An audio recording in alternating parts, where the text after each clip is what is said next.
So hello friends, என்னடா அவன் Sunday ஆனால் வீடியோவை போட்டு உயிர் வாங்கிட்டு இருக்கேன் அப்படின்னு நினச்சிருக்கீங்களா? ஸோ சண்டே ஆனால் தான் மைண்டு ஃப்ரீயாக இருக்கும், கான்சலாக கொஞ்சம் ஃப்ரீயாக இருக்கும், நான் இடமும் கொஞ்சம் ஃப்ரீயாக இருக்கும், எந்த ஃபோனும் வராது. ஸோ அதனால சண்டே வந்து கொஞ்சம் வீடியோ போடுறது நல்லா இருக்கு. இன்னொன்று என்னன்னா, இப்போ இது இந்த மாதிரி புதுசாக யூடியூப்ல, ஃபேஸ்புக்கில், இன்ஸ்டாகிராம்லாம் வீடியோ போடுவேன் பார்த்தீங்களா? அது ஏஐ வீடியோவா எந்த வீடியோவா இருந்தாலும் சரி. ஸோ இந்த வீடியோ போடுறது பார்த்தீங்கன்னா ரொம்ப சீரியஸாக எடுத்துக்காதீங்க. ஏன்னா அந்த ஒரு சில என்னோட வீடியோலாம் பார்த்தீங்கன்னா நிறைய வீடியோ வந்து வெறும் 0 வியூஸ் தான் இருக்கும், வெறும் 10 வியூஸ் தான் இருக்கும். அதே மாதிரி ஏதாவது 10 வீடியோ போடுறேன்னா அதுல ஒரு வீடியோ தான் வந்து ஒரு 2000 வியூஸ் மேல போகும். ஸோ இது நான் ஏன் சொல்ல வரேன்னா, இது தேவையில்லாம நீங்க ரொம்ப சீரியஸ் எடுத்துக்கிட்டீங்கன்னா ரொம்ப ஸ்ட்ரெஸ் ஆகும். போனையே பார்த்துட்டு இருப்பீங்க, ஐயோ வியூஸ் போகலே அப்படின்னு சொல்லிட்டு. அதே மாதிரி நீங்க ஒரு வீடியோ போடுறீங்கன்னா அப்படியே விட்டுருங்க. வேணா நீங்க வேணா நைட்டு போயிட்டு செக் பண்ணிங்க, எவ்வளவு வியூஸ் போயிருக்கு வேணா செக் பண்ணிக்கங்க.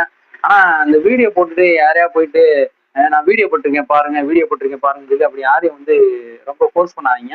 அவங்களுக்கு பிடிச்சா அவங்க பார்ப்பாங்க, இல்லைன்னா விட்டுருங்க.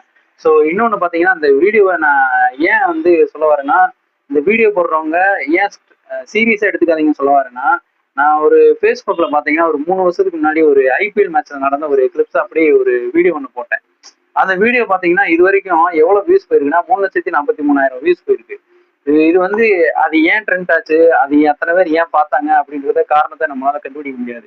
அதே மாதிரி நம்ம சில நேரம் பார்த்தீங்கன்னா நம்ம போடுற வீடியோ வந்து நம்ம அப்படியே ரொம்ப ஸ்ட்ரெஸ் பண்ணி அப்படியே நிறைய கண்டென்ட் இது அந்த ஸ்கிரிப்ட் எல்லாம் ரெடி பண்ணி கிரியேட் பண்ணி ரொம்ப கஷ்டப்பட்டு போட்டிருப்போம். அது பார்த்தீங்கன்னா வெறும் 0 வியூஸ் தான் போயிருக்கும். ஸோ அதனால இந்த வியூஸ் பத்தி தயவுசெய்து கவலைப்படாதீங்க. புதுசா இந்த மாதிரி வீடியோ போட வர்றவங்க உங்களோட வியூஸ், லைக்ஸ், சப்ஸ்கிரிப்ஷன் இதை பத்திலாம் கவலைப்படாதீங்க. இது வந்து ஒரு ஹாபியா வச்சுக்கோங்க. ஒரு டெய்லி ரொட்டீன் ஆக்டிவிட்டி. எப்படி நம்ம 3 வேளைக்கு சாப்பிடுறோம் அந்த மாதிரி உங்களுக்கு தெரிஞ்ச வீடியோவை நீங்க வீடியோவா போடுறீங்க. உங்களுக்கு தெரிஞ்ச நல்ல விஷயத்த வீடியோல சொல்றீங்க. உங்களுக்கு தெரிஞ்ச கிரியேஷனை ஒரு ஏஐ வீடியோ மூலமா இம்ப்ளிமெண்ட் பண்றீங்க, அவ்வளவுதான்.